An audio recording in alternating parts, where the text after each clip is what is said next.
Hello students, in this video let us understand the Bohr's model of the atom. This particular model was proposed by Niels Bohr in order to overcome the defects of Rutherford's model of atom. According to Rutherford, electrons have tendency to revolve continuously around the positively charged nucleus. But what would happen in such case? When electrons are revolving continuously, there would be a point when the energy of that electron would be lost, right? And due to that loss, a probability becomes that there will be an merging of this electron with reference to nucleus due to attraction between positively charged nucleus and negatively charged electron. However, Rutherford was not able to give explanation for this particular problem, right? The other defect which was associated with the Rutherford's model was with reference to the line spectra. He said that electron continuously radiates energy, right? Now, if electron continuously radiate energy, then its spectra should be in a continuous form. Yes or no? But however, it is not the case. The spectra which is observed for various types of associated 1 electron or 2 electron atoms is in the form of a line spectra, right? So this explanation was not also satisfactorily given with the help of Rutherford's model of atom, right? So Bohr's model was proposed with reference to certain postulates. Let us see those postulates. The first postulate is electrons revolve around the nucleus in stationary circular orbits of fixed energy, right? So say these are the orbits. So these are revolving around the nucleus in stationary circular orbits with fixed energies, right?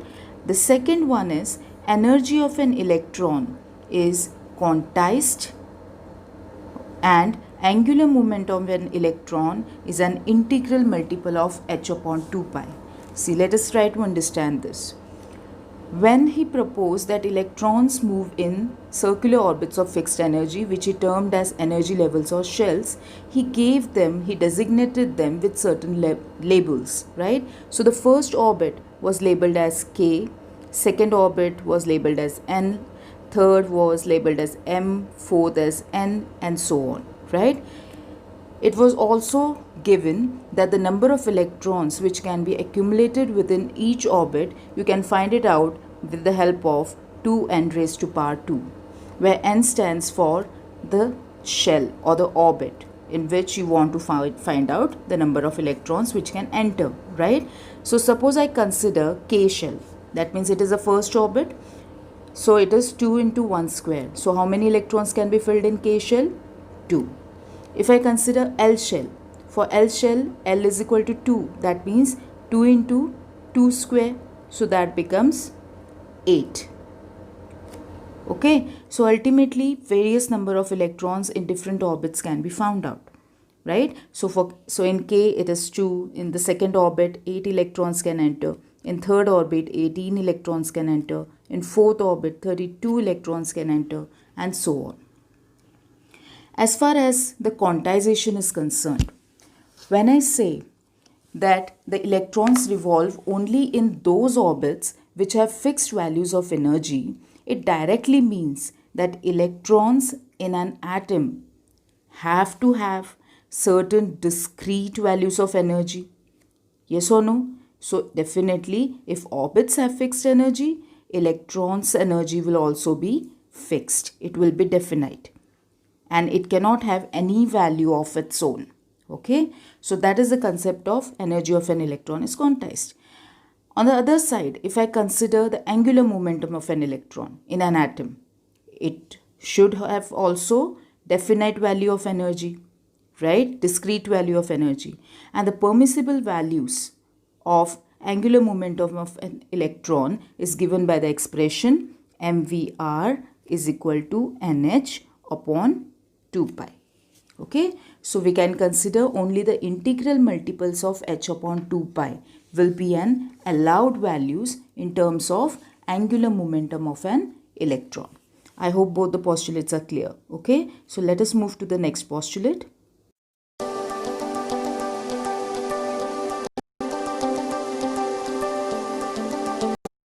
understand the next postulate, consider the single electron in an hydrogen atom. The single electron will occupy the lowest energy level, which we term as ground state or the normal state. Yes or no? So electron will be closer to the nucleus.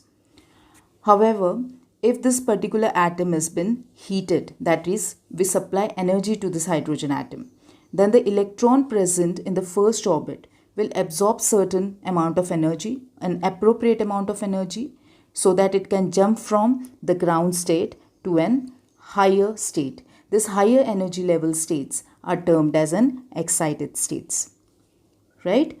However, what you need to remember is that electron in the lowest orbit need to accumulate or need to embed certain appropriate amount of energy, and then only it can jump from one level to the higher levels, right?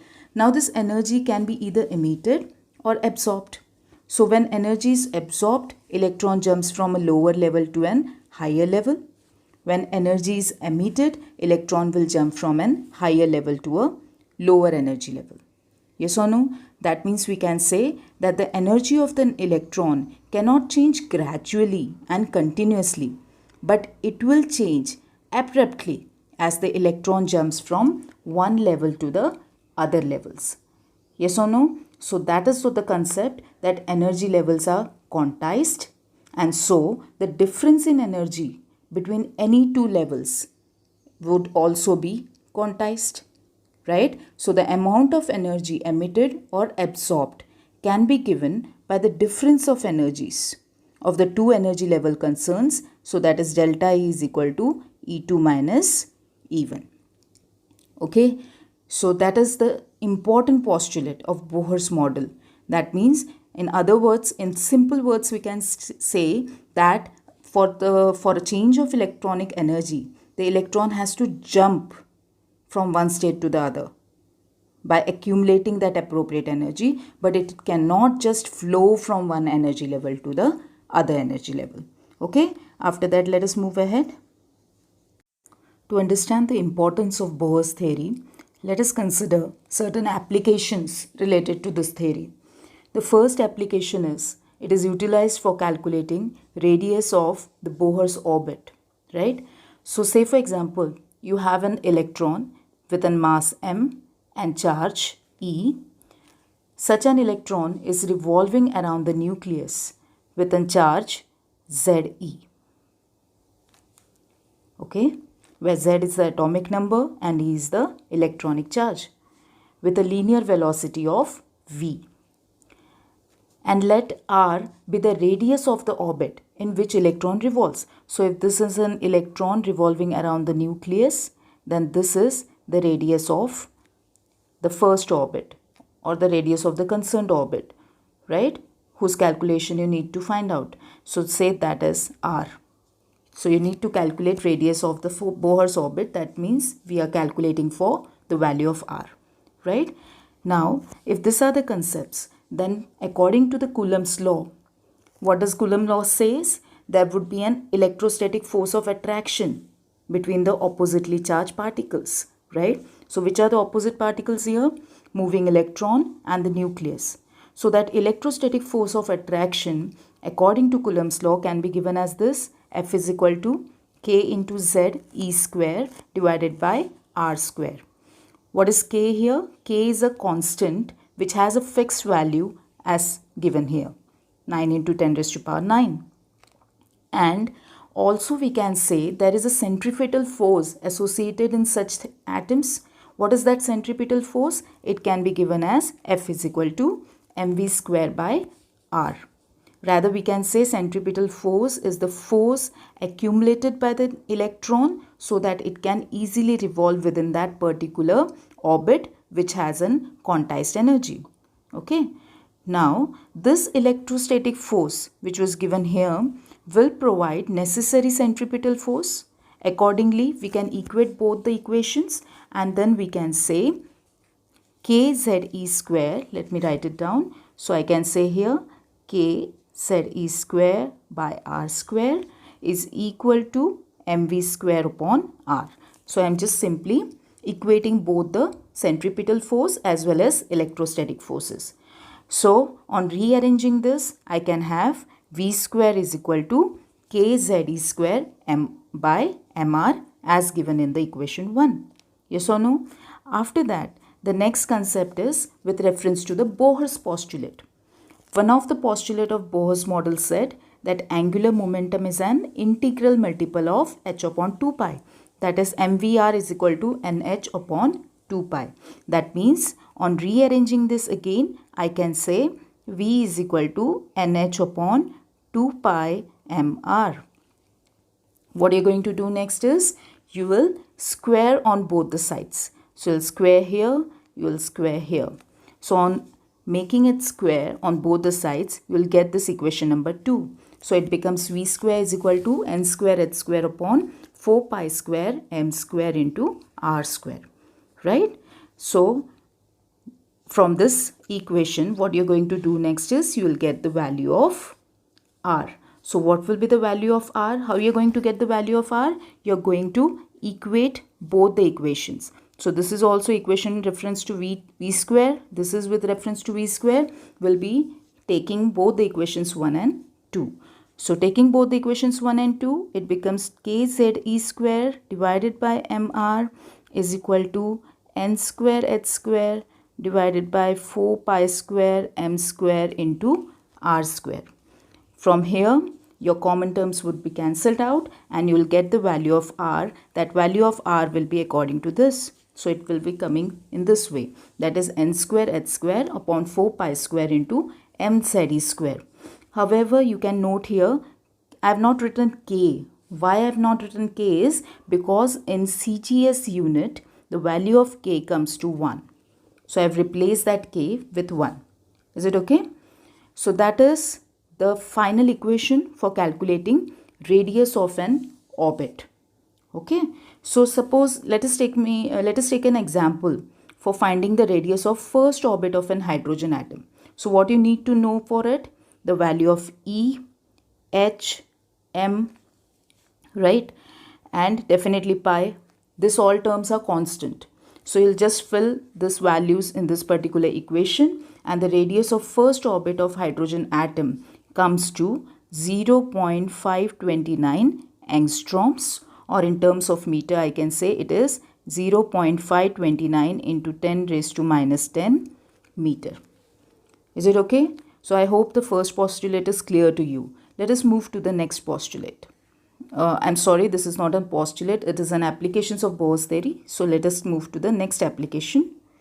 Next application is for calculation of velocity of an electron in Bohr's orbit. So again, let us consider any nth orbit, right, whereby we need to find out the velocity of an electron present within that orbit. Now again, according to the Bohr's postulate, mvr is equal to nh upon 2 pi. Accordingly, I can just rearrange this equation and I would write it down this way. V is equal to nh upon 2 pi mr. Okay. Further, what you're going to do, you'll put the value of r in this equation of V. Now, from where this value of r you got? From the back application, which we found out with reference to radius of the Bohr's orbit. So you have the value of radius from there. You'll just simply put the value of r in this particular equation of V. Okay. So what are you going to get here? Let me write it down. So you have V is equal to nh upon 2 pi m already. Fill the value of r here. So that becomes 4 pi square m ze square divided by n square h square. Right? Again, you have to simplify this equation, and on simplifying, you will be getting this particular equation. Just check it out. Are you able to convert this equation into this particular equation? So you'll be getting V is equal to 2 pi ze square divided by nh, right? The value of V comes here after putting the necessary constants, that is the value of pi, electronic charge, value of Planck's constant h. When you fill all those values, the value of V which you would be getting here is 2.188 into 10 raised to 8 centimeter per seconds. Okay, so this can be further converted in terms of speed of light. Okay, the same value. So that value is then given by this equation. So V is also equal to C upon 137 into Z upon N, where C is speed of light. Okay, now if you look at this particular equation properly, you can find it out that when your N is constant, then what would be the value of velocity of an electron? It would be directly proportional to Z. What does it mean? That it is directly proportional to the atomic number. So let us take an example for hydrogen and helium. In case of hydrogen, atomic number 1, helium, atomic number 2, right? So the velocity of an electron with reference to helium atom would be more compared to that of an velocity of an electron present within an hydrogen atom. Yes or no? After that, one more thing we can note down from here is, again with reference to this equation, that if Z is constant, velocity of an electron within an nth orbit is inversely proportional to n. Right? Again, how can you understand this? So here we can say, if we consider an electron embedded in such a way that there is a central nucleus, okay? So say an electron is present in the first orbit, an electron is present in the second orbit. Now what you can say here, since we have velocities inversely proportional to n, that means the electron which is present in the first orbit will be having more velocity compared to that of an electron which is present in the next orbit. Is it okay? So that's about this particular application for calculating velocity of an electron within any nth orbital, right? Let us move towards the next application. Next application is for calculating energy of an electron. To find out the complete energy of an electron within a particular orbit, you need to find out the total energy of an electron revolving within that orbit. That is, total energy is kinetic energy plus potential energy. Kinetic energy is equal to half mv square, whereas potential energy is given as minus kZe square upon r. Okay, that means I can write down simply total energy as this. Yes or no? Now, next what you can consider is, if you consider or if you remember the first application of Bohr's theory for calculation of the radius of the Bohr's orbit, there we have found out that yes, electrostatic force will provide the necessary centripetal force. Accordingly, we had the equation mv square upon r, that is equal to kZe square divided by r square. Able to remember it? If not, just scroll back, you'll be able to find out the same equation there. So accordingly, I can have this equation mv square is equal to kZe square upon r. So r would be cancelled out from here, right? So considering the same particular postulate, I can say, so you have to just fill down this mv square equation here. So you'll have the total energy as kZe square divided by 2r minus kZe square divided by r, right? So what would be the value of total energy now? It can be as given this way, that is minus k into z e raised to power 2 divided by 2r. Okay, so that's about your total energy. Further, what we know in CGS unit, the value for k is equal to 1. Yes or no? That means I can say total energy is equal to minus Ze square divided by 2r. Okay. Next, what you're going to do is you'll put the value of r in this particular equation of total energy. What was the value of r? So let me write it down directly. So I have the energy equation En is equal to, it is minus Ze raised to power 2 divided by 2 multiplied by the value of r. So that will be 4 pi square m Ze square divided by n square h square. Okay, so after making it in a simplified form, the final equation which you would be getting is this. Okay, so that is the final equation for finding out the total energy of electron in the nth orbit. It is minus 2 pi raised to power 2 into z raised to power 2 into e raised to power 4 multiplied by m divided by n square h square. Is it okay? That's about the next application. And then about the other application of this, the important one is with reference to the line spectrum of the one electron system. Let us move there. Bohr's theory is also able to explain the line spectrum of hydrogen. Okay. Now, as far as the spectrum is concerned, you can consider there are two spectras. One is continuous spectrum and the other is the line spectrum. Now, what is the basic difference between both of them? Say you consider a white light from any source, say a sun or bulb, okay, and it is analyzed. We want to analyze the radiations given out by this source, and to analyze this, we are taking a prism, okay, and we are allowing this source of light or the radiations to cross through this prism. It has been observed what will happen. This particular light will split up into 7 different white bands. Okay. Now this 7 different white bands of colors which you can observe, they are the rainbow colors which you commonly know as in the form of VIBGYOR. So ranging from violet, indigo, blue, green, yellow, orange and red. Okay. Now these colors are continuous. That means each of them merges into the next. So you can say bands of these colors have been observed and they merge within each other, right? And such type of spectrum which you can observe is called as the continuous spectrum. I hope the concept is clear. As far as the line spectrum is concerned, say you consider a certain another source, say an electric discharge bulb, which is passing through a gas at a low pressure. Now in such case, when light has been emitted and you observe it through a spectroscope, what are you going to find out? That this light on resolution is found to have certain isolated colored lines which can be seen through a photographic plate.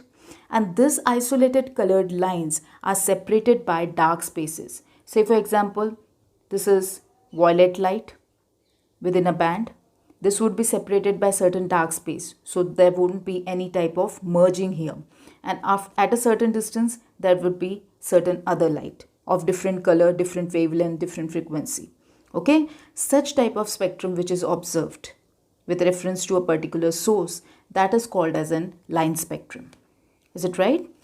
Now, what Bohr's model is doing, it is able to explain clearly the line spectrum of hydrogen. So this we have already seen that whether an absorption takes place or whether an emission takes place, that means if an electron jumps from ground state to excited state, or if electron moves from excited state or higher energy level to the ground state, then it will emit or absorb certain amount of energy in terms of photons or quanta. We can say it is quanta of energy or bundles of energy. Okay. And that you can find it out in this way. That is the associated energy difference you can just take out, and that will be E2 minus E1 is equal to h nu. So you can say nu is equal to E2 minus E1 divided by h. That is the Planck's constant. Now also we know that the frequency is related to the wavelength. How it is related? Nu is equal to c upon lambda, right? Where c is the velocity of light. So accordingly what I can lambda. So lambda is equal to hc upon E2 minus E1, right? So corresponding to the frequency or wavelength of each photon emitted, there will appear a line within the spectrum, right? And the frequencies or the wavelengths of the spectral lines can be calculated with the help of the equations shown to you just now. The equations which we specified for wavelength lambda, as well as the equation specified for nu, the frequency. Okay. Now, this is found to be in good agreement with reference to the hydrogen series. Okay, so this is considered as an important application for Bohr's model. That is, he was able to calculate the line spectrum of hydrogen, and he was also able to calculate the concerned wavelength and the frequency. Okay. Now after this, finally, we will see certain limitations of this particular model of an atom. Now Bohr's theory was very successful in predicting the line spectra of hydrogen. Okay, that is one electron system, but it could not explain the line spectra of atoms which contain more than one electron. Is it okay? So like helium, nitrogen, or whatever the higher series which has more than one electron, he was not able to explain the line spectrum obtained for them, right? After that, this theory could not explain the presence of multiple spectral lines. Not a proper justification was given by him. After that, next is regarding the Zeeman effect. What is Zeeman effect? It is the splitting of spectral line in presence of magnetic field. Okay, so he was not able to explain, or his theory was not able to explain the splitting of the spectral lines in presence of magnetic field.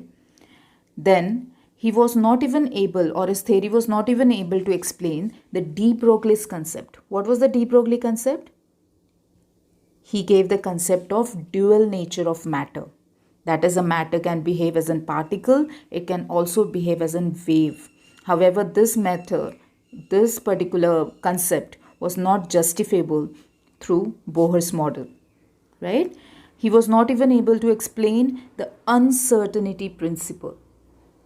Uncertainty principle was given by Heisenberg's. So, even that principle was not justified by Bohr's model. Is it clear? So these are the certain limitations of Bohr's model of an atom, right? So that's for today. Thank you for watching.